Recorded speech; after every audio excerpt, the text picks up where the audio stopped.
Original intent, the legislature adopted the bill where it had certain criteria. They had to have at least a C average in those classes, and that they had to be proficient on STAR. One of the things that we saw is we feared that the students would regress more so if they were barely proficient on STAR or barely proficient in their grades of making a C average, and that was the reason that the recommendation that we have was to actually raise the standard to an AB, end of year average, and be currently passing their classes and be able to be at the meets and master's standard, because actually the meets standard is considered on grade level at the end of the school year. So the reason we drafted the program this way was to have proficient learners that could be successful with adequate parental support from home. Okay, I guess my question is, if you meet the proficient learner standards that are in the plan, is there an additional requirement that you have some sort of a health condition or someone in the home who has it to be able to enter the program? No, sir. There's not a health requirement.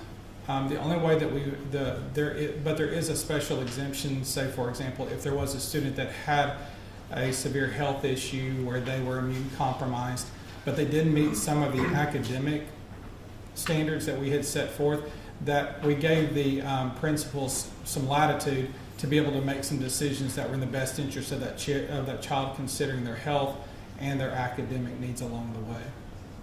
But I guess where I just get hung up is, as much as we've heard in the past year about the COVID slide and how remote learning isn't the same as in person, I would personally, I think, be better, more in favor of it if it was limited to someone who's got a special reason that needs to be remote, as opposed to, if you're a good student and you want to do it, go do it. I feel like, I guess the cost to administer that program, as opposed to just having them in classrooms where we've already got teachers and everything in place, wears on me a little bit. So I'm curious if there's another benefit to it that you guys are seeing that I don't realize. I'm interested to hear. So there's a leading researcher. His name is John Hattie, and he did some studies. And I don't have that information to share specifically on the research, but the gist of the research was that he did a study of students in Australia who and the effects of school closure on their learning. What he found is that students that were below grade level, that were not successful learners, they regressed. But students that were proficient learners, so the on grade level, they were self-directed, they were self-motivated, they had the adequate home support to make them successful. They continued to grow at a normal rate because they were self-directed learners prior to the pandemic. One of the things that is in the program is that Senate Bill 15 allows the school the latitude to deny a student from the program and ask them to return back to their regular face-to-face class. And one of the things that we put in this bill, and I don't know which slide that is, go to the next one. So we put in some certain things there. They have to be, number one, they have to attend every day. So normally we have a 90% attendance rate. We actually exceeded the Senate Bill 15 requirement and asked for the attendance rate to be 98%. So you have to be there virtually every day. In addition to that, the students had to be on track, completing courses and doing the work that's supposed to be done, and the program grades that, so they need to be making the grade in the class in real time. The other thing if we see a student starting to slip, we also can ask them to go to the home campus for tutorials if they're starting to fall behind. But there is a provision there that if a student is not being successful due to attendance, due to grades, due to the common assessments that they have to take on the campus, that we first have to notify the parent that, hey, they're in jeopardy of not being successful, and then if they continue to not be successful, we will actually remove them and do a schedule change from the program back into the regular face-to-face environment. I agree with you 100%. We do not want this to be a situation where students are going to fall through the cracks. That's why the monitoring on that is going to be very important. We have provisions in place to make sure those students are being successful.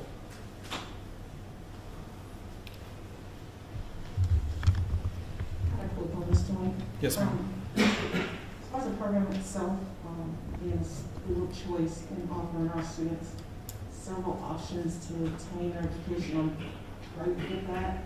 I just had a quick question on the student role responsibilities, number 6.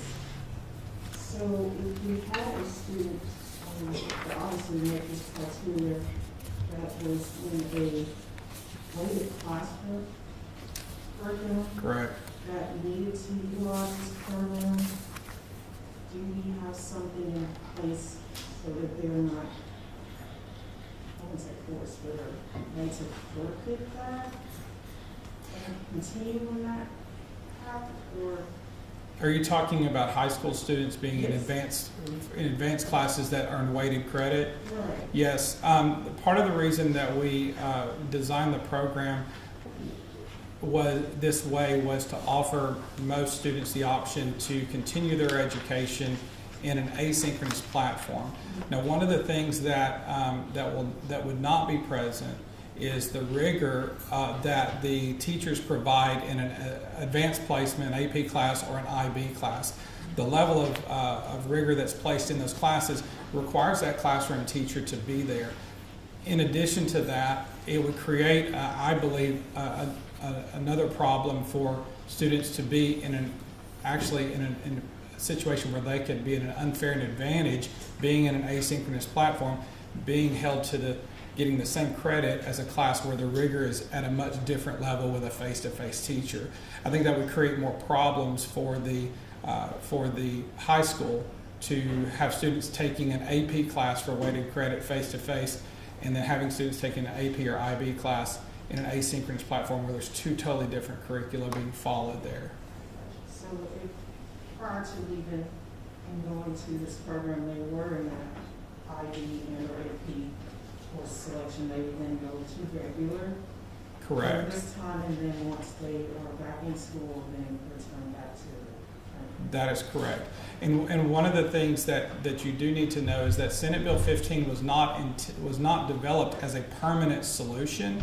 It was only developed for, I believe, the next year and a half or 2.5 years. I cannot remember that off the top of my head, but it's a short-term solution, and it was derived because of the pandemic. Thank you. Yes, ma'am. Any other questions? Yes, sir.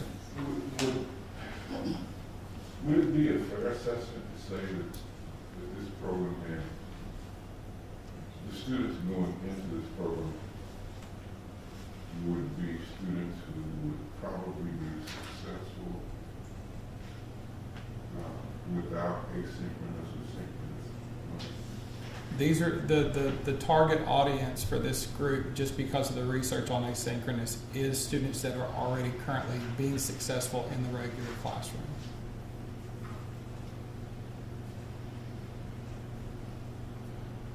So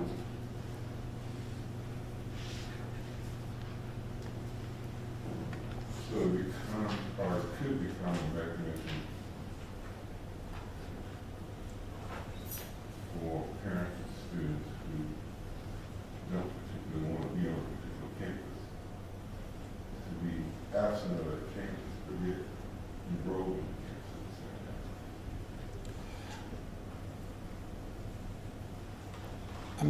I'm not sure. I do know that any time a program is brought forward, there's someone that will probably look to see how that could benefit them, and perhaps that could be a situation. I haven't thought that all the way through. So.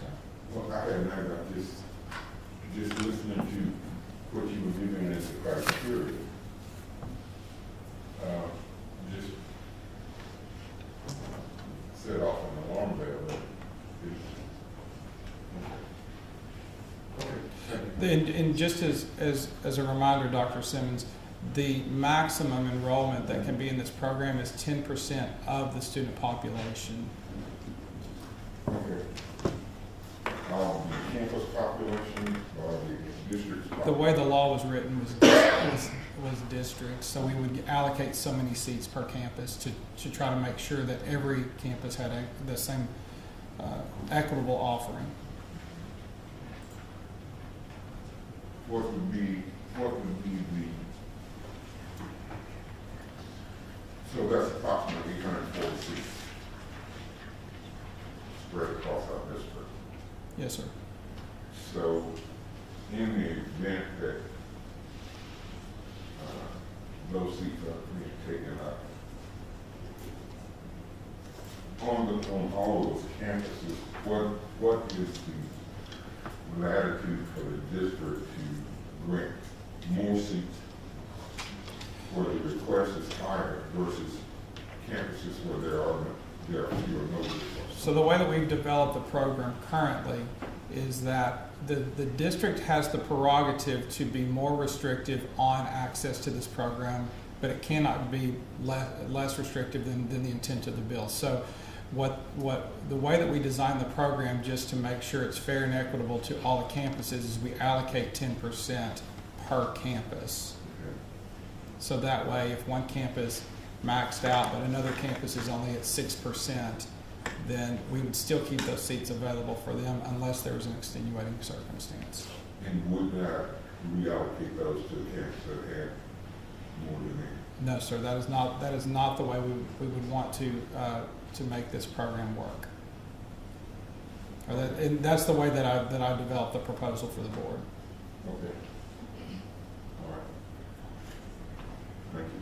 Yes, sir. Question, Yes, sir. or just to re-emphasize, I know that this bill came about and what's attached to it is the funding aspect of it, because initially, during the pandemic, they weren't looking at trying to fund any of this kind of program, so there was enough squeaky wheels, and this is the oil, I guess, to some of those squeaky wheels. And so, what is the funding allocation as it relates to the district as a whole for this particular program? Every student that is enrolled in this program and completes the asynchronous curriculum each day, 240 minutes, would generate full funding for that student.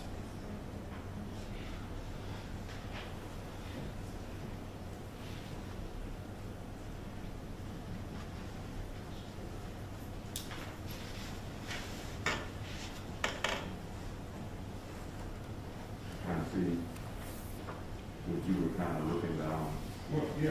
tight. Yeah, I'm sorry if I sound a little skeptic. I understand your concern.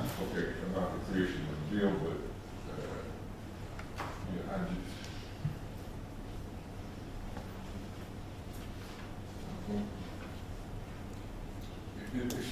I just find it kind of ironic that that the legislature would create a vehicle for kids who will be successful.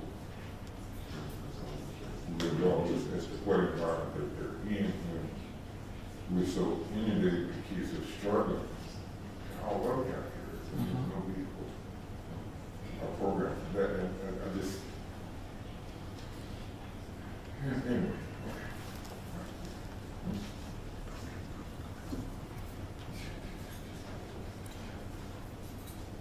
That's all. Thank you.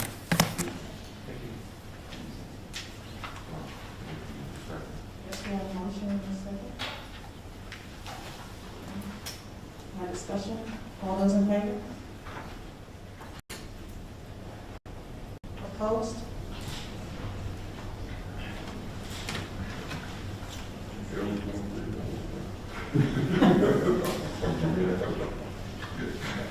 I'm just So, kidding. roll has it. item B. Do I have a motion? So moved. A second. Good. Dr. Miller, second by Dr. Simmons. Any discussion? All those in favor? None opposed? Action item C. Do I have a motion? Second. Dr. Tubbs, second by Dr. Jones Hall. Do we have any discussion? All those in favor? None opposed? Lastly, action item D. Do I have a motion? Second. Motion by Dr. Simmons and second by Beer. Is there any discussion? All those in favor? All opposed? I'll move to our financial reports.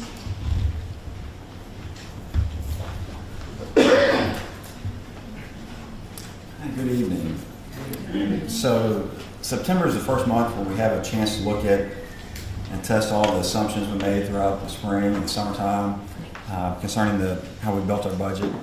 And so the good news is we have about 114 students more than we actually budgeted on. So that's good news. We're growing. What we struggled with, along with every district throughout the state of Texas, is the rate at which those students came to school through the month of September. There were districts everywhere that just had attendance rates in the mid-80s throughout the month of September. So we struggled with that. One thing I tried to do is look at each week, each previous week, and just tell we're getting better or worse in our attendance. And every week we're getting better, our students, and I'm sure that's a strong correlation with the COVID numbers. And so we're excited that we're going in the right direction with our budget. So the cash on hand and investment savings, currently we're right at $47.5 million. That's about $3 million more than we had last year at this time. Local revenue, we're right at $9 million for the year, and that's up from about $1.5 million from the previous year, last September. And expenditures, we got expenditures just right over $7 million for the year. One thing I'll just note throughout the year as we go each board meeting and look at the financials is that's actually about $600,000 less than last September, which that's an anomaly.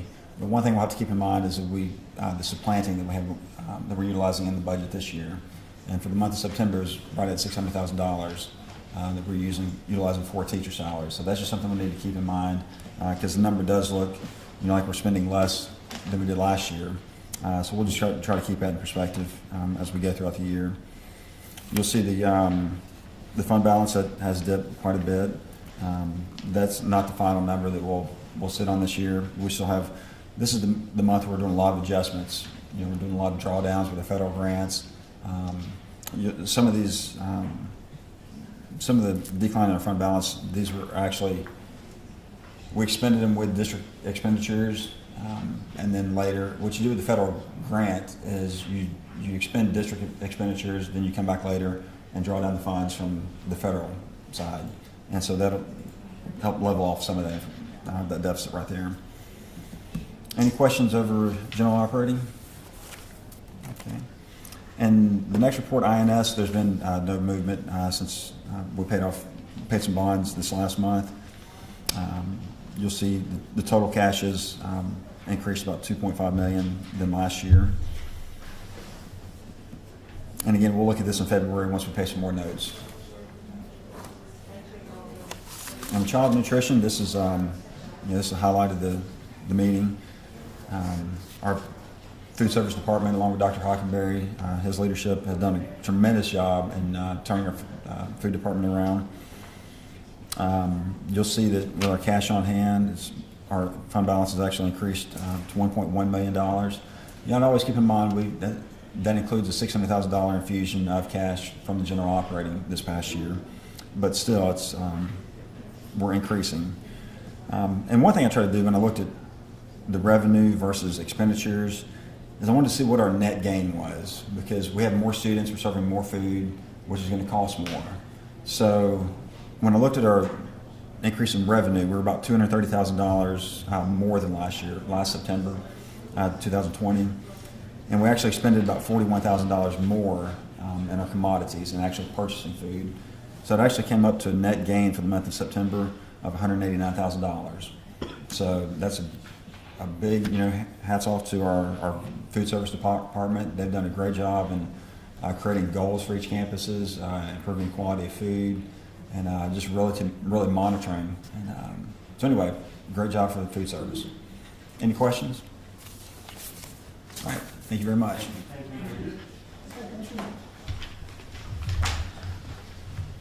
And we come to the part of our agenda where we have open forum. There are several open forum forms received in no particular order. We'll call those names. Each participant has a 5-minute window. And Northcutt will be keeping time during the open forum. We will alert you to the 1 minute warning, which will let you know you have a minute left, and then once the time is up, you should conclude. Thank you all for being here tonight, and I'm very open to hear what you have to say. Let me get the first one going. Mr. Robert Blake. So okay, I'm going to waive my option. I'm just observing. Yes, sir.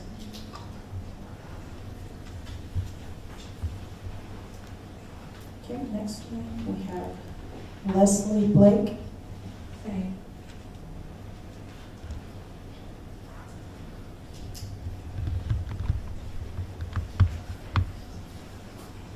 First name Stephen, last starts with an F. Fireball. Thank you.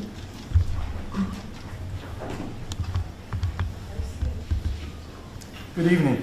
Good evening. I'm Stephen Fireball. For the last year, I have been collecting and reporting on Northeast Texas COVID-19. You may read my work in the Tyler Loop. Thank you for allowing me to address you. I have some good news and a suggestion. A natural experiment is when a situation arises in an unplanned way which allows for a study that could not be conducted intentionally because of either ethical or practical reasons. For example, it would not be ethical to protect some children and not others just to see what happened. Tyler and Longview are similar communities in many ways. Adjusted for population, they work well together as a proxy for each other. During this school year, they have become a natural experiment. Neither Tyler Independent School District nor Longview Independent School District started the year with mask mandates. As soon as school started, COVID-19 exploded in both schools. TISD had more cases in the first 2 weeks of school than in the entire previous school year. LISD saw 63 cases in just the first week of school alone. At that point, TISD doubled down on its strategy. LISD, on the other hand, looked at the data, and this school superintendent and board took a bold step. Starting August 23rd, LISD mandated masks, coming into compliance with guidelines from the CDC, the American Academy of Pediatrics, the Texas Pediatric Society, the Texas Medical Association, and our own local Net Health. I've been tracking the data carefully from the LISD and TISD COVID dashboards online, from Net Health, and from DSHS. TISD has had 1,022 cases of confirmed on-campus COVID this school year already. It took LISD a couple of weeks to dig out of the hole from the unmasked first week of school, but caseloads never rose as high as TISD, didn't stay high as long as TISD and have decreased substantially quicker. After crunching the numbers and adjusting for population sizes, your actions prevented at least 128 cases of COVID-19 among students and staff, which would have occurred if you had stayed with your original strategy.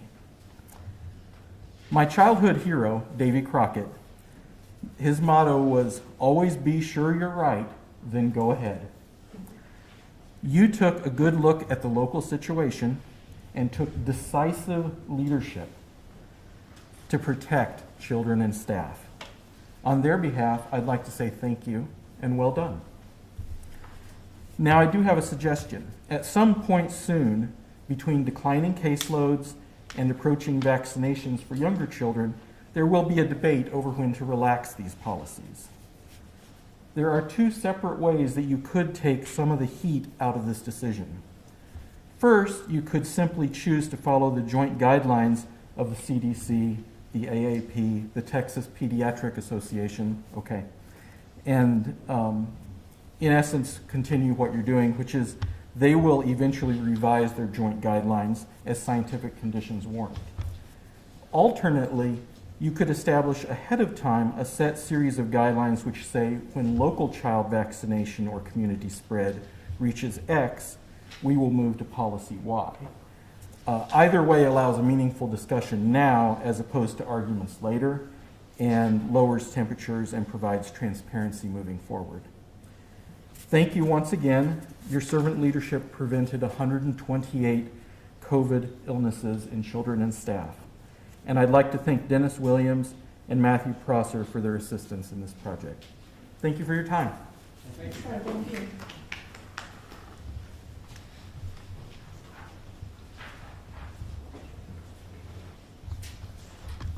Next speaker will be Mr. Billy Hackle.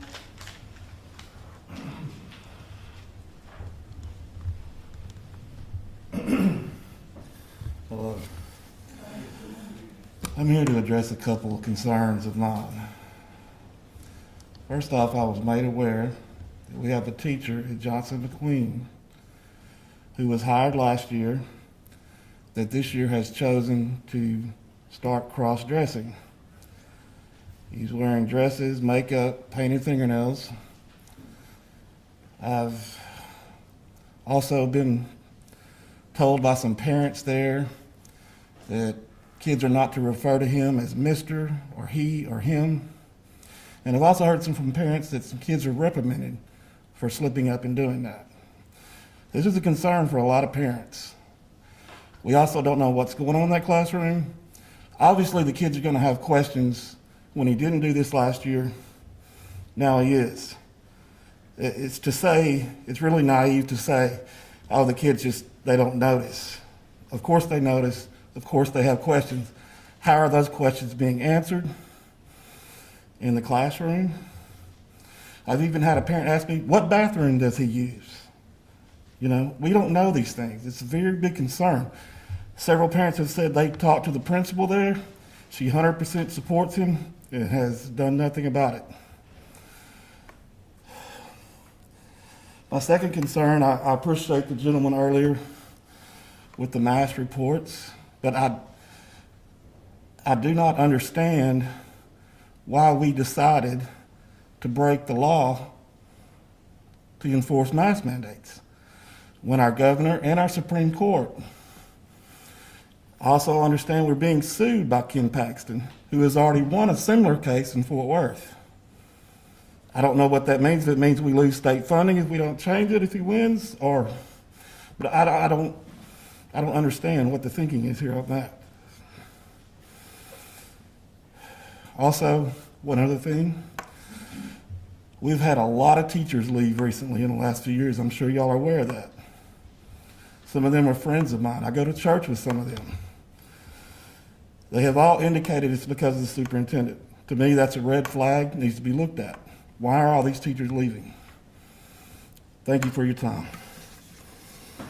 Yes, sir. Thank you.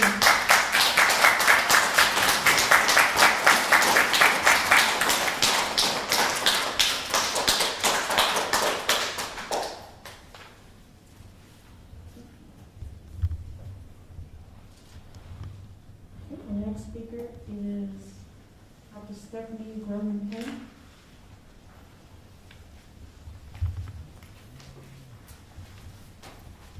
Good evening. Thank you very much for your time.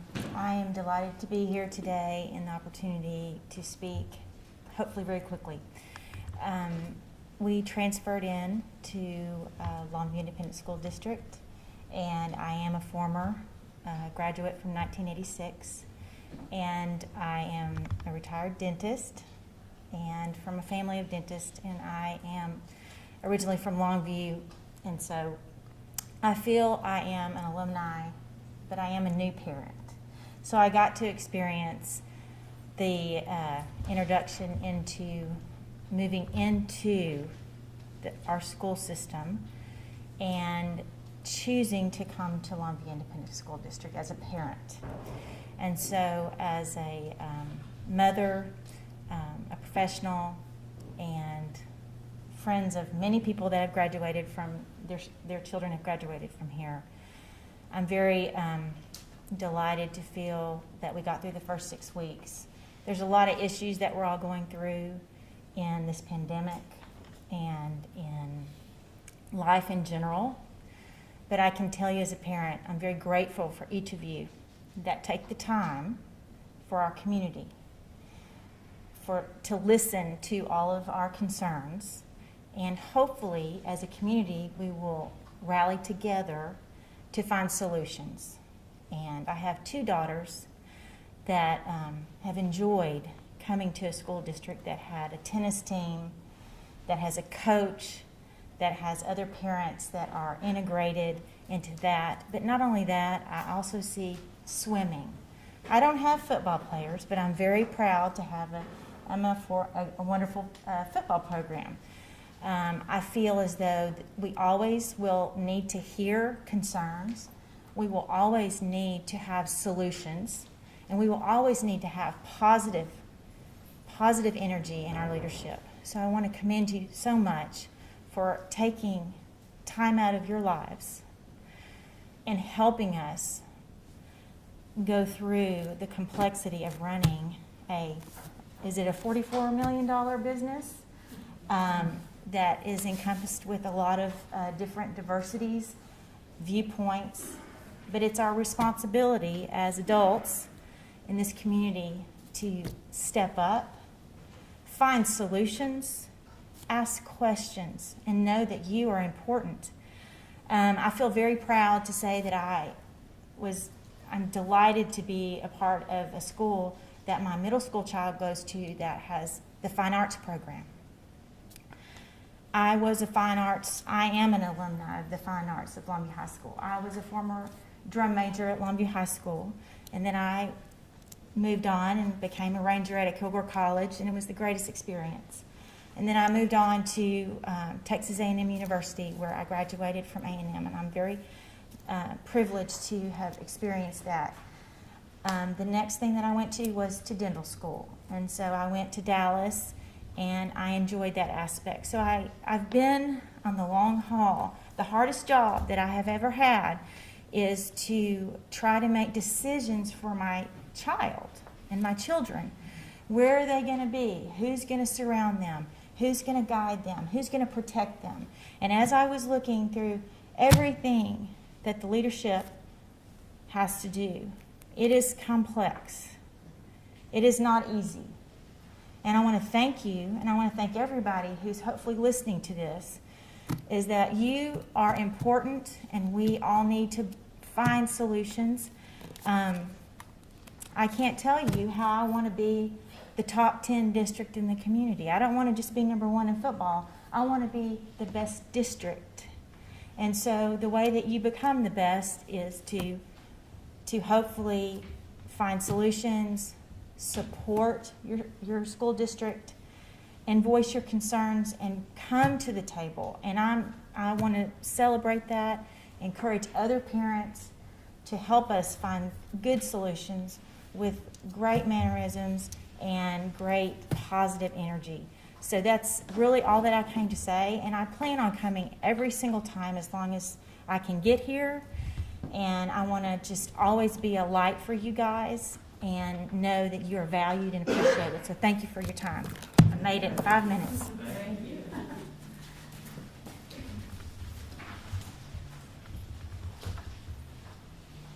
Okay, our next speaker is Jessica Lowry.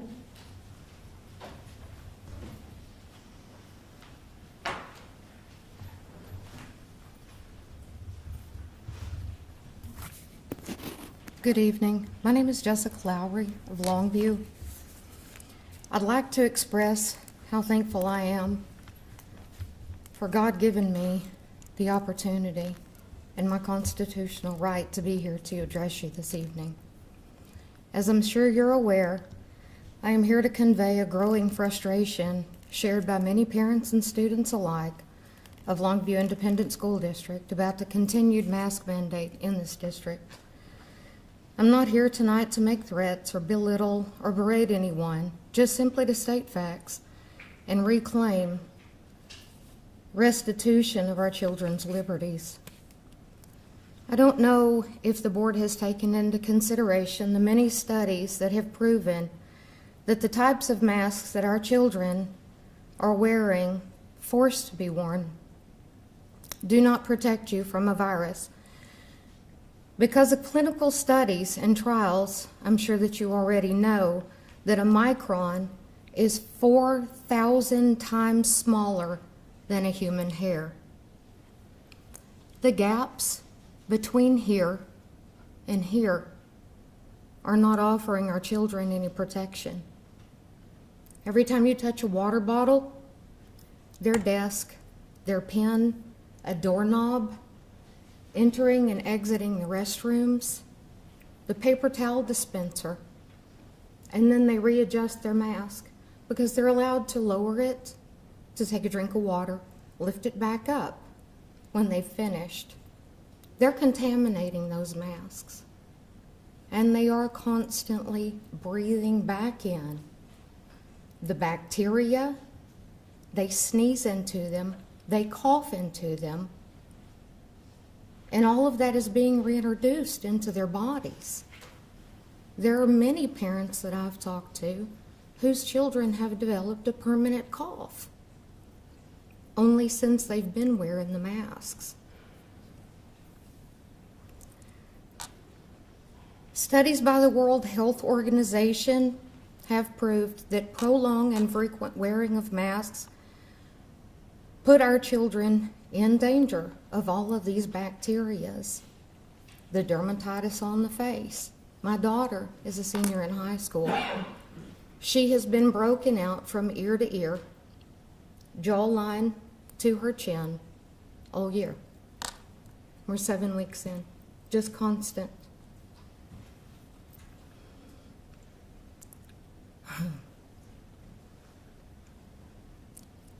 I think it's very sad for children who may have hearing disabilities, learning disabilities. It is extremely difficult to understand anybody through that mask. Small children who are learning the social aspects of reading their emotions, or that personable. They've lost that. Their teacher's face are covered.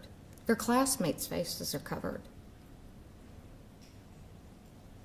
There was a study conducted in Germany of 26,000 children and adolescents, and in that study, 68% of parents found that their children were 60% more irritated. 53% of those children suffered headaches, difficulty concentration, decreased happiness, impaired learning, and fatigue. The TEA Code of Adverse Techniques in Section 7B states that children are not to be subjected to, forgive me, I want to read it accurately. 5 seconds. Okay.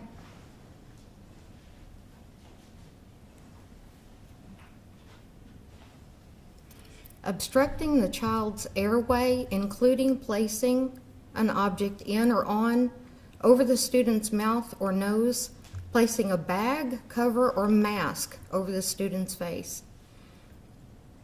So in reality, the Longview School District is breaking their own rules, not just the law. And I think it's really sad that we're encouraging segregation. If the mask is really protecting anybody, we got placed outside. How much protection does it offer if we're going to divide everybody like that? Thank you for your time, Ms. Flower. Thank you.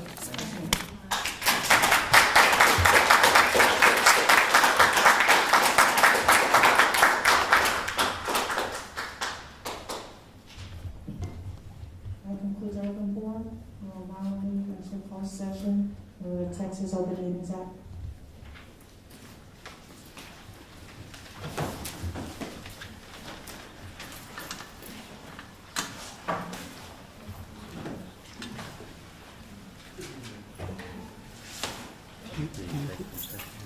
Yeah, they're going to enter into closed session. Do you think you could turn off the mic that is over there? Thank you.